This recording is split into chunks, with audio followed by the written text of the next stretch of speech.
Hello! On se retrouve aujourd'hui pour le bilan du mois d'avril et en ce mois, j'ai lu quasiment autant de fantasy que du reste, ce qui est assez rare pour être souligné. Mais les beaux jours arrivent, je sais pas, j'ai envie de lire autre chose, j'ai envie de sortir de la fantasy, je lis un peu plus de contemporain, un peu plus de policier, un peu plus de romance, même si, toujours avec parcimonie, hein, la romance, vous me connaissez à force. Bref, je vais vous présenter comme tout ça. J'ai bien vu que sur le dernier bilan, vous aviez préféré que ce soit réparti par type de lecture. Donc on va faire pareil. On va parler de fantasy adulte d'abord, puis fantasy YA jeunesse, et enfin on finira avec le reste, donc contemporain, policier, je sais pas, j'ai une romance, bref, j'ai pas mal de choses assez éclectiques à la fin. J'ai lu 12 romances ce mois-ci et un graphique, donc c'est parti. Le premier que j'ai lu, c'est Firebound de Sarah El Arifi, qui a été publié en VO il y a quelques mois, donc c'était en janvier. Là j'ai l'édition Fairyloot, mais la version originale, je crois qu'elle est rouge, la couverture est rouge. C'est une autrice qui va être bientôt publiée en français avec sa première saga qui est Le Dernier Combat, qui va être publiée chez De Saxus à la fin du mois de mai. J'ai adoré cette lecture. On y suit de mémoire parce que ça commence à faire un moment que je l'ai lu, donc j'avoue que mes souvenirs sont pas hyper frais, mais on y suit une guerrière d'élite et une adepte de la divination. Ces deux sœurs qui sont très liées. Un jour, la guerrière va être bannie du royaume après avoir fait une bêtise et sa sœur va la suivre et ils vont arriver dans un endroit un peu particulier. Et dans cette histoire, on a plusieurs types d'espèces, entre guillemets. Il y a des faées, il y a des elfes. Je crois aussi qu'il y a des humains, mais on en parle très peu. Je suis pas sûre de ce que je raconte là tout de suite. Il y a un destin un peu particulier qui les lie tous les trois et j'ai franchement adoré. J'ai adoré la plume qui est super fluide et pour le coup très accessible en anglais. J'ai adoré la représentation parce que du coup il y a des personnages queer. J'ai adoré les espèces qu'on a vues, j'ai adoré les relations entre les personnages. Franchement ça fait du bien d'avoir une relation de sœurs qui est hyper saine, hyper agréable, où elles se soutiennent coûte que coûte. On parle de sujets un peu compliqués, de trahison, il y a pas mal de révélations, de rebondissements. Mais en vrai l'histoire, elle n'est pas très différente de ce qu'on peut avoir l'habitude de voir en fantasy, mais elle vaut vraiment le coup. J'ai passé un excellent moment et ce serait je crois le premier tome d'une trilogie de mémoire. Le second que j'ai lu en fantasy adulte, c'est The Bone Season de Samantha Shannon. On est sur une histoire où une jeune fille est une délinquante, sauf que son père n'est pas au courant, elle fait partie d'un gang. Sauf qu'un jour, elle va être prise parmi les prisonniers et être amenée dans un camp qui est dirigé par une espèce bien particulière qui en fait prend les humains pour des esclaves, grosso modo, sauf que tout ce qu'elle veut, elle, c'est repartir et ne pas du tout faire partie du coup de ce camp de prisonniers et de faire partie des humains qui sont mal vus. Sauf qu'elle a un pouvoir un peu particulier qui fait qu'elle est très vite repérée par la méchante, on va dire, la méchante de ce monde-là. Et de là va découler pas mal de choses. Le premier tome avait été assez introductif, bien que super entraînant, enfin très mystérieux. Et le second, j'ai mis pas mal de temps à me remettre dedans. Sur toute la première moitié du livre, j'ai eu pas mal, ouais, j'ai mis du temps à me remettre dedans. C'était très lent et j'avais l'impression que ça tournait un peu en rond. Mais au bout de la moitié, de nouveau, il y a eu plein de rebondissements, plein de choses qui s'y passaient, des choses auxquelles je m'attendais pas forcément. Et la plume de Samantha Shannon est toujours aussi agréable. Donc ça c'est un gros point fort. Et comme à chaque fois, bah, c'est un livre qui donne tellement envie d'avoir la suite. C'est tellement mystérieux comme monde, tellement différent de ce qu'on a l'habitude de voir. C'est complètement une dystopie qui se passe à Londres, donc le cadre c'est génial. Bref, j'ai vraiment beaucoup aimé, je vais lire la suite avec plaisir. Et le troisième et dernier livre de cette catégorie, c'est Fil d'or d'Ophélie Duchemin. Je suis pas bien sûre que ce soit de l'adulte. Mais ça me fait pas YA non plus, c'est un peu entre les deux. C'est donc le troisième tome des Gardiens d'Ulgurine qui a été publié donc chez Plume Blanche. J'avais adoré le tome 1, j'avais adoré le tome 2 et le tome 3 n'a rien à voir avec les deux premiers. Il est beaucoup plus sombre. Le début ça part un peu à une dark fantasy sans avoir le côté sanglant qu'on peut avoir souvent dans les dark fantasy. Il y a eu tout le premier, j'ai eu du mal à m'acclimater parce que c'était tellement différent des 2 premiers tomes qui n'étaient pas du tout aussi sombres. Il a fallu le temps d'adaptation de récupérer tout le nom des personnages puisque les 2 premiers tomes je les avais lus il y a longtemps. Donc il fallait réimbriquer tous les personnages, les placer au bon endroit. Il y a eu d'un coup un flot de personnages. J'étais un peu perdue, puis j'étais à fond dedans. Il y a eu un moment donné un peu plus de la moitié où j'avais l'impression que ça tournait un peu en rond et alors la fin c'était génial. Donc en gros c'était une bonne lecture mais il y a eu des petits bémols sur la redondance. Voilà, j'avais l'impression que d'un moment le personnage principal elle ressassait toujours la même chose, il y avait toujours la même chose qui se passait, les dialogues étaient similaires. J'ai eu la sensation qu'on tournait en rond et que ça n'avançait pas. Ça s'est complètement dégagé et à partir de là c'était un tout droit. J'ai foncé sur la fin du livre. C'était vraiment chouette. Est-ce qu'on pourrait en avoir d'autres dans la saga? Complètement. Je pense qu'on pourrait faire tous les réécritures de contes, mais là peut-être que c'est bien que ça s'arrête là, j'en sais rien. En tout cas c'était le dernier. J'ai donc fini une première saga ce mois-ci et j'étais très contente. Mais vous allez voir que c'est pas la seule que j'ai terminée ce mois-ci. On passe en fantasy, YA et jeunesse, et dans cette catégorie il y en a aussi plusieurs. Le premier que j'ai lu c'est Yzma, qui fait donc partie de mon vlog 7 jours 7 livres, donc il y a peut-être des livres où je vais aller un peu plus vite parce qu'ils en font partie, donc celui-là en fait partie.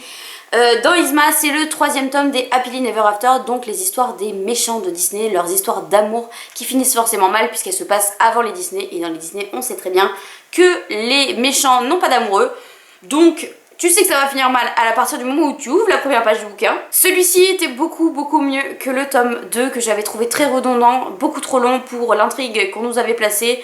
Je m'étais un petit peu ennuyée. Là celui-là est vraiment très chouette, on en apprend beaucoup sur Yzma, sachant que c'est un personnage qu'on voit peu en règle générale dans les écritures, donc j'étais très contente d'en apprendre plus. Par contre c'est ce que je disais dans mon vlog, c'est que toute l'intrigue amoureuse tourne autour d'un acte dégueulasse, voilà, je mets les termes, qui est complètement dénoncé mais qui en reste pas moins choquant, oui. Je pense que c'est la pire chose à faire pour essayer de draguer une femme. Si je dois vous faire un petit résumé, on suit donc Yzma qui est très ambitieuse et qui va trouver un moyen pour devenir la doublure de la princesse, et un jour la reine va lui demander de prendre la place de la princesse, sauf que un événement majeur va arriver et de là va découler une espèce de romance qui finit mal. Je rappelle, hein, parce que si vous voulez vous lancer là-dedans en pensant avoir une romance toute mignonne qui finit bien, c'est absolument pas le cas, ça finit mal. C'était donc super chouette pour le côté apprentissage de la construction du personnage de Yzma, sur la compréhension de sa façon de fonctionner, etc. C'était génial. Par contre pour la romance, pour moi elle était pas crédible puisqu'elle était partie d'un acte mauvais. Ouais, j'ai pas été convaincue de ce côté là, mais pour le personnage d'Yzma, rien que pour ça, ça vaut le coup. Un autre livre de mon vlog lecture, c'est donc Elana, le premier tome de Pierre Bottero publié chez Rajo. J'avais détesté, je rabâche à chaque fois, hein, j'avais détesté La Quête et les Mondes d'Aoulan, donc celui-là je pensais que ça allait être une horreur. Finalement j'ai adoré. Dans ce livre là on suit Elana qui est une enfant qui a perdu ses parents très tôt. Elle est récupérée par une espèce particulière qui s'appelle les petits, sauf que un jour elle va commencer à se poser des questions sur la race humaine puisque c'est une humaine, et elle va partir. De là va découler une rencontre avec un certain monsieur qui va la prendre sous son aile et la transformer en marche-ombre. Donc dans ce tome là on suit son parcours initiatique en tant que marche-ombre. Et j'ai adoré. Voilà, c'est un peu moins jeunesse, le personnage principal n'est pas agaçant donc forcément ça passe beaucoup mieux. Elana est très intéressante. Beaucoup de thèmes sont abordés, l'univers est très sympa, on ne s'ennuie pas, il y a des rebondissements tout le temps, des nouveaux personnages tout le temps, c'est vraiment chouette, j'ai trop hâte de lire le tome 2. Ensuite, toujours en fantasy young adulte, j'ai lu Un serment si noble et funeste de Bridget Kemmerer, qui est donc le tome 3 d'un Sorcier noir et éternel, qui est publié chez Rajo. Alors, cette saga, clairement, ça n'aura pas du tout été la saga de l'année. Alors, clairement pas. Le premier tome, je l'ai trouvé trop convenu, trop plat, trop... j'ai passé un bon moment, mais ça apportait rien, clairement, pour une réécriture de La Belle et la Bête. Je trouve que ça n'apportait absolument rien. Et puis la fin avait été complètement incompréhensible. Le tome 2 avait été quand même beaucoup mieux, j'ai passé un meilleur moment avec plus d'intrigue, le personnage principal qu'on suivait était bien différent et donc bien plus agréable. Et dans le tome 3, du coup, on a la conclusion entre les deux premiers personnages que l'on suit dans le tome 1 et dans le tome 2. Oui, clairement, ça m'a pas non plus tenu en haleine de fou et tout, enfin... J'ai trouvé, ouais, cette saga, elle est convenue, elle est peut-être trop jeunesse pour une romantécie. Les personnages n'avaient rien de très différent de ce que vous pouvez voir. L'univers n'avait absolument rien de différent de ce qu'on pouvait voir. Les relations entre les personnages sans plus. Les romances sans plus. Ouais, c'est une saga, si tu veux te détendre sans te prendre la tête, tu peux y foncer. Si tu t'attends à un truc très construit, très développé, passe ton chemin, clairement. Donc, j'ai lu, j'ai fini, mais ça restera clairement pas dans les sagas que je garderai toute ma vie parce que j'ai adoré. Ça fait donc 2 sagas terminées dans le mois. L'avant-dernier lu, c'était Le Lys de Feu, tome 3 de Jacqueline Benson, que je lis en audiobook depuis le début. Le premier tome a été très compliqué au niveau de l'intrigue. J'avais l'impression qu'il se passait trop rien. Puis il y a eu un événement qui a tout changé, qui a suscité mon intérêt et a fait que j'ai terminé le livre, qui m'a donné envie de lire le tome 2. Le tome 2 était bien meilleur que le tome 1. Le tome 3 est un petit peu entre les deux, entre le tome 1 et le tome 2. Le tome 2, vraiment, je pense que c'était le meilleur selon moi. Le tome 3 est un petit peu en dessous parce que dans chacun de ces livres, on y suit 2 personnages qui résolvent des enquêtes dans une époque particulière et ils ont chacun un pouvoir un peu particulier qui fait que l'enquête est un petit peu fantastique. Donc l'enquête était sympa, il y avait un espèce de mystère qu'il fallait absolument résoudre, mais pour ça il fallait trouver la clé de ce mystère. C'était vraiment très chouette, j'ai passé un bon moment, mais ça ne vaut pas le tome 2 qui selon moi était vraiment le meilleur, où il y avait une prise émotionnelle bien différente que dans le tome 1 et dans le tome 3 où j'avais été complètement investie. Là j'étais un petit peu moins investie, j'avais pas forcément toujours envie d'avoir vraiment la suite. Mais j'ai passé un bon moment, je lirai le tome 4 et donc le dernier tome avec grand plaisir. Et enfin le dernier c'est un graphique, j'ai fini le cycle 1 de la boîte à musique qui fait donc partie de mon vlog. Déjà on repart à la base, je pensais que c'était le dernier tome tout court. Donc je m'attendais à voir la fin et la conclusion de cette histoire, ce qui n'est absolument pas le cas, c'est donc le cycle 1. Et le cycle 2 ne sera publié qu'en 2025, donc j'ai bien fait de ne pas me presser parce que visiblement j'ai encore du temps devant moi. Donc le 4e tome, je l'avais trouvé très convenu et un peu un tome préparatif de la fin selon moi. Sauf qu'en fait, le tome 5 c'était pas la fin, c'est la fin du cycle 1. Donc en gros, ce tome 5, il se détache complètement du fil conducteur de l'histoire principale et on a une espèce de petite histoire hyper mignonne, hyper agréable, totalement dans l'univers. J'ai adoré ce tome un peu hors de la saga, ça fait un peu un hors-série tellement on n'a pas le fil conducteur, enfin l'intrigue principale elle est quasiment pas présente dans ce tome-ci. J'ai vraiment adoré ce tome-ci, il m'a fait passer un agréable moment. Si vous n'avez pas découvert encore la boîte à musique, c'est l'histoire d'une petite fille qui découvre une boîte dans laquelle, si elle l'ouvre, elle rentre dans un autre monde, le monde de Pandorian. Et il y a des espèces un peu particulières à l'intérieur qui ne ressemblent pas à des humains. Et elle va toujours leur venir en aide et ça va peut-être essayer de résoudre l'histoire de sa mère parce qu'elle sait qu'il y a des trous dans l'histoire de sa mère. Et vraiment c'est très mignon, les planches sont très très jolies, j'ai adoré et j'ai hâte de lire le cycle 2. On va commencer par parler des livres que j'ai lus dans le cadre de mon vlog, comme ça je m'étale pas et puis on finira avec les livres qui ne font pas partie du vlog. Le premier que j'ai lu c'est un policier, c'est Poirot quitte la scène de Agatha Christie dans les éditions Le Livre de Poche. C'est le dernier de la saga d'Hercule Poirot, le tout dernier, le 40e. Moi je l'ai lu complètement dans le désordre, donc je ne savais même pas qu'il y avait un ordre, je savais même pas qu'il y en avait un qui clôturait la saga. Dans celui-ci on retrouve Poirot qui est cloué à une chaise roulante, il est faible mais son mental marche complètement et donc elle invite un vieil ami pour l'aider à résoudre une série de meurtres et il me semblerait que le meurtrier se trouve dans l'espèce de maison de retraite dans laquelle il est. Il était sympa, j'ai encore passé un bon moment mais comme d'habitude c'est du Agatha Christie dans une époque un peu particulière donc les femmes en prennent plein la gueule. Ça aurait dû être plus clément vu que c'est une femme qui écrit mais c'est absolument pas le cas. Je fais abstraction de ça puisque ce n'est pas la même époque, mais il y a toujours des mots employés qui me choquent, forcément, puisque à l'heure actuelle, si on disait la même chose des femmes, ça jetterait un froid, clairement. Ouais, voilà, il était sympa, j'ai passé un moment. J'en lirai d'autres. Par contre, attention, si vous voulez pas être spoilé, lisez-les dans l'ordre parce que celui-là, il parle d'anciennes enquêtes et donc du coup, j'ai eu pas des spoils, mais il y avait des références à dans enquêtes que je n'ai pas encore lues, donc il y a des références que je n'ai pas eues. Toujours dans mon vlog, j'ai lu La vie qu'on m'a choisie de Hélène Marie Wiseman dans les éditions Pocket. J'ai adoré, c'est l'une de mes meilleures lectures de ce mois-ci. On y suit une petite fille de 9 ans où ses parents lui disent qu'elle est monstrueuse, qu'elle est différente, qu'elle ne peut pas sortir de son grenier parce qu'elle va faire peur aux gens. Donc elle a passé 9 ans de sa vie cloîtrée dans un grenier à ne jamais sortir. Et un jour, sa mère va décider de la vendre à un cirque. Et de là va découler un certain nombre d'aventures et en parallèle de ça, en 1956, on va suivre Julia qui va récupérer donc le manoir où vivait cette petite fille dans le grenier et elle va découvrir les secrets. Comme d'habitude dans les livres de Hélène Marie Wiseman, les deux points de vue vont finir par se rejoindre pour créer une seule et même histoire. C'est un livre qui était très dur du point de vue de l'enfance parce que grandir dans les conditions dans lesquelles elle a grandi, c'est absolument ignoble. Il y a quand même des sujets qui sont abordés, qui sont assez difficiles, que ce soit pour la vie de Julia qui elle est une adulte ou la vie de Lily qui a eu une enfance absolument pourrie puis une adolescence absolument pourrie. Voilà, il faut y être préparé, mais c'est une histoire qui est prenante où on a sans cesse envie d'avoir la suite.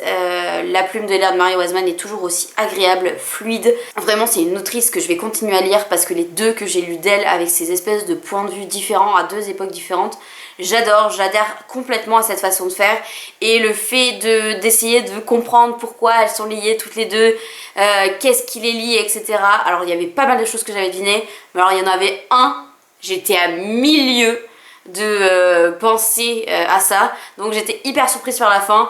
C'était trop chouette, je peux que vous recommander. Le dernier du vlog a été ma plus dure lecture de toute ma vie, c'est Les Hirondelles de Kaboul de Yasmina Khadra dans les éditions Pocket que j'ai eu à lire en poche de Gradignan.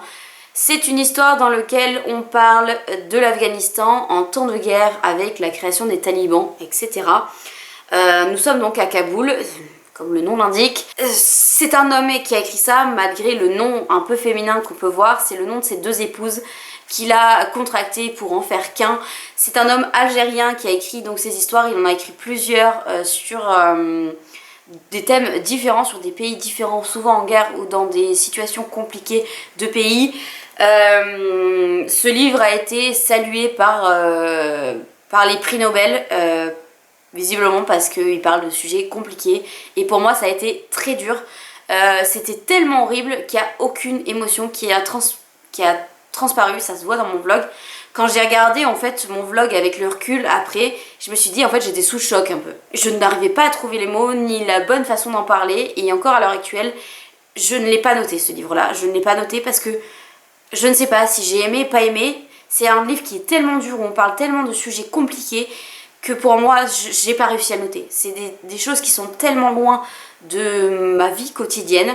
Je sais que ça existe bien évidemment, mais c'est tellement loin de ma vie quotidienne que je sais pas, je me sens pas légitime à noter un livre qui parle de choses horribles qui sont similaires à ce qui s'est passé à ce moment-là en Afghanistan.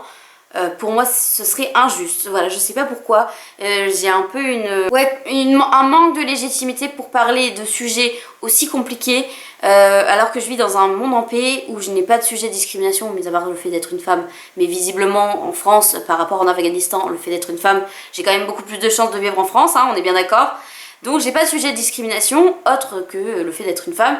Donc il y a plein de sujets dans ce livre que je n'ai jamais vécu, que je n'ai jamais entendu de la part de proches, de personnes proches de moi, etc. Donc pour vous faire un résumé, des trigger warnings avant de le lire, c'est un livre qui est extrêmement court mais qui parle que de sujets horribles.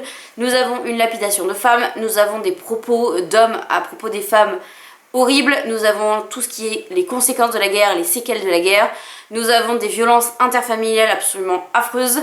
Voilà, en 150 pages, il y a le temps d'être choqué 18 fois. Donc je le recommande d'un côté parce que moi ça m'a fait ouvrir les yeux sur certaines choses, même si j'avais regardé plusieurs documentaires, même si je me suis beaucoup renseignée sur ce qui s'est passé. Le fait de lire des histoires de gens, même si c'est une fiction, waouh, c'est rude, c'est très dur. On dit qu'il faut le lire au moins une fois. Ce que moi je pose comme question, c'est le fait d'avoir laissé un livre aussi compliqué à la portée de tout le monde lors d'un festival du livre.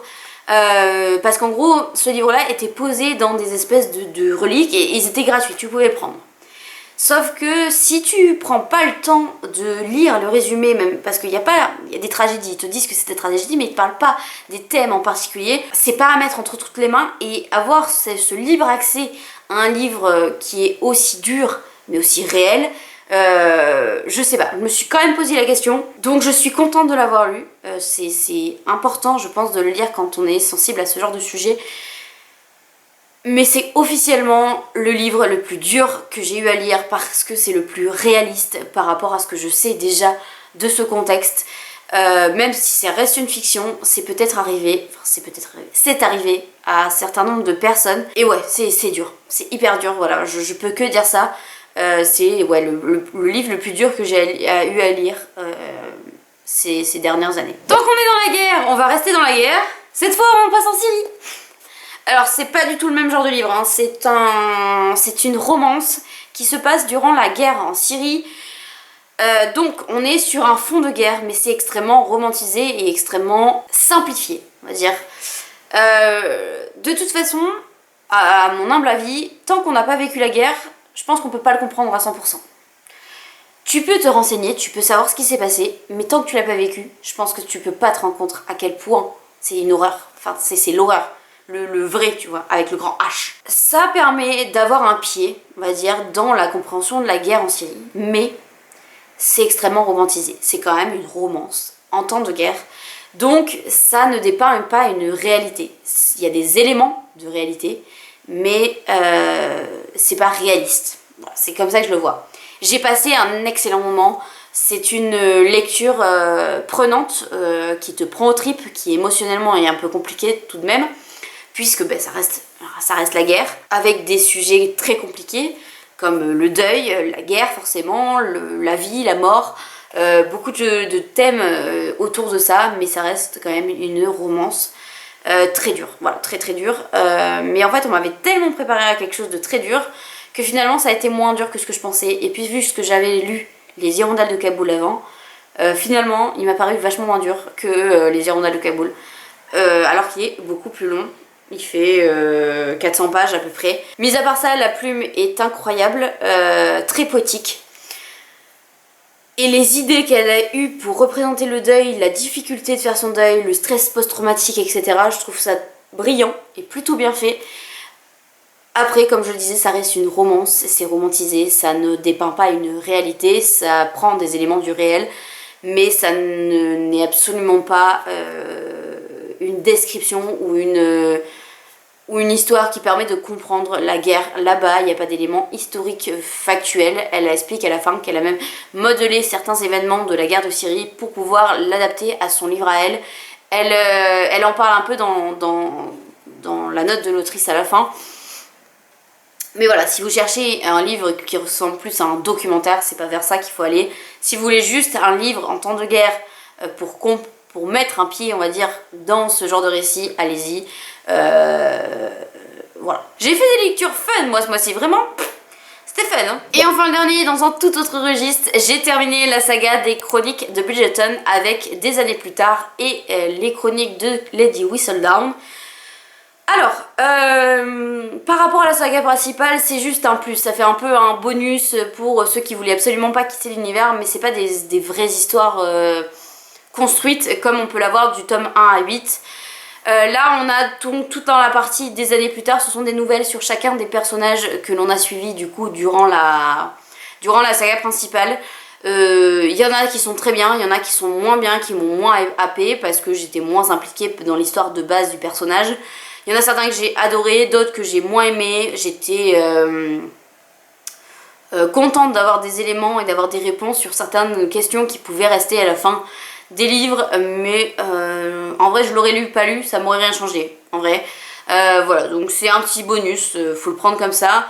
Et ensuite, les chroniques de Lady Whistledown, c'est en gros 2 nouvelles qui prennent une centaine de pages à peu près, dans lequel on nous raconte des histoires de personnages qu'on connaît pas forcément, mais qui commencent à introduire le cycle des Smith, je crois.